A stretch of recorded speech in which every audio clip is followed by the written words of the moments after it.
Hello, basa po ulit tayo. Mateo, Kapitulo 18, versikulo 21 hanggang 22. So, 3 verses today. Try ko pang paigsain. Pero medyo maganda at mabigat ito eh. Yung tatlong verses na to. Ang title, ang talinhaga tungkol sa utusang ayaw magpatawad, a servant that doesn't want to forgive. A parable. Naka-partition siya sa two parts. Actually, baka possibly 3 parts to. Check ko sa notes ko. Yeah. 1, 2, so, magiging 3 parts to. So, this is the first part.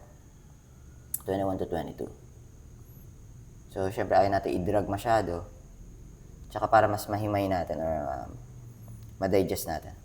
So, 21 to 23 tayo today. So, let's begin. Lumapit si Peter, kay Jesus, Jesus. Ini-English pa. At nagtanong, Panginoon, hanggang ilang beses ko po ba patatawarin ng isang kapatid na nagkakasala sa akin? Hanggang 7 beses po ba? Is it 7 times, God? Lord, Rabbi, is it 7 times that how many times should I forgive someone who fault me or who wronged me? Is it 7 times? Sumagot one moment. Nabasa ko ba yung ano? So 2 verse lang pala, 21, 22. Hindi pala kasama 23. Ayan, 2 verse. So ito, medyo bibigyan natin ng diin. Emphasize natin ito. Last verse. Sumagot si Jesus. Hindi lang 7 beses, kundi 77 beses. Actually, pwede natin gawin 2 per chat ito.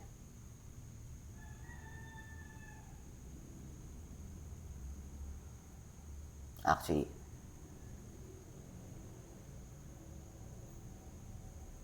wait lang.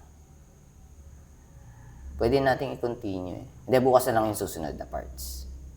Para mas mabigyan natin ng din. 23 to 27 tayo bukas. Medyo madiin din yan. Pero, pag-usapan lang muna natin ito 2 verse na to.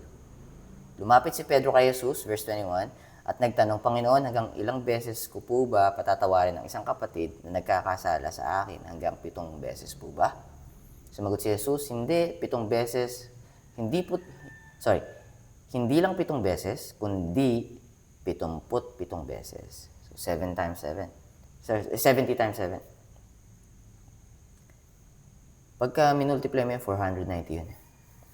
Yung gematria kasi ang Hebrew.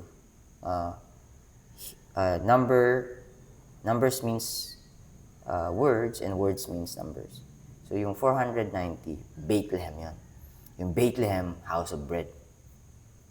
Sino ba bread of life? It is our Lord Jesus Christ. Anyways, it has a deeper meaning. Yung surface level meaning is unlimited time. So, maraming beses, hindi lang 7 times, Peter, ang pagpapatawad.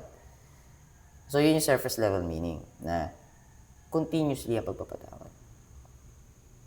But the deeper meaning is no one's perfect. Nobody's perfect. It's a hard thing to forgive constantly and religiously and continually. Napakabigat. Sometimes you will be able to remember or recall the things that causes your pain and anger and hatred. But somehow you are able to forgive, but there's a day that, it's still painful. So, in your mind, you're already forgiven those people na nakasakit sa'yo. But in your heart, it's still creeping in. The deeper message of these 2 verses is this. The reason why it's unlimited, forgiveness should be perfect. Medyo na lumalapit na ba? Drop natin yung bomb. This bomb is not coming from me, alright? I've just got it from God. Got it from someone else as well. And then it made sense. So I'm not taking any credit for these gems that I receive as well. God is the one that will forgive. And that's the reason why you're forgiven. And that's the reason why you're saved. If you look at yourself trying to forgive someone else, you will keep falling short. But if you look at God and how He forgave you, even though you are undeserving of His forgiveness, He still forgive you anyways. But this one is unconditional forgiveness. Not asking anything in return. Meaning, genuinely forgiving someone. And that someone is you. Now, if you're holding grudges to someone else, this is the deeper meaning. It's okay. Don't condemn yourself. Surrender it to God because He's the one who's going to forgive. Now, surrendering it to God, it means, Father God, I cannot do it. Can you help? Could you please help me out? Could you show me? All right, you've asked me to show you how you could forgive. All right, I'm just going to tell you one thing. Haven't I forgiven you as well? Do you think what you've done in the past didn't hurt me? But if I keep remembering those things, do you think I would be able to forgive you? Lalam na. Grabe, no? 490, Bethlehem, house of bread. God is telling us deeply, in a deeper manner, that He's the one who's to forgive. Woo! If you got it, you got it. He's the one who's, 6 minutes already, 2 verses lang. Pero grabe yun. I keep waiting on this to explain it in Tagalog.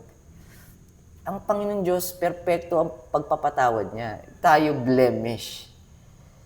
If you accept that and if you acknowledge that, you will be able to forgive that because you will be running towards Him to forgive that person.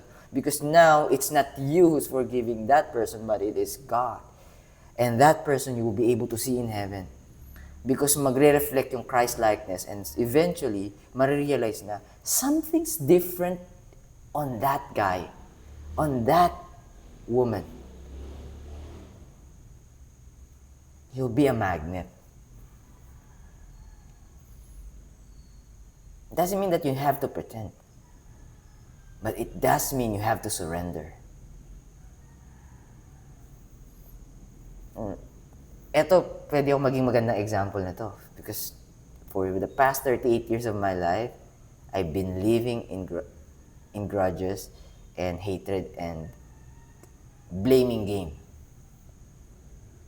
Now, if you wanna know, just drop me a message kung ano yung Pasko.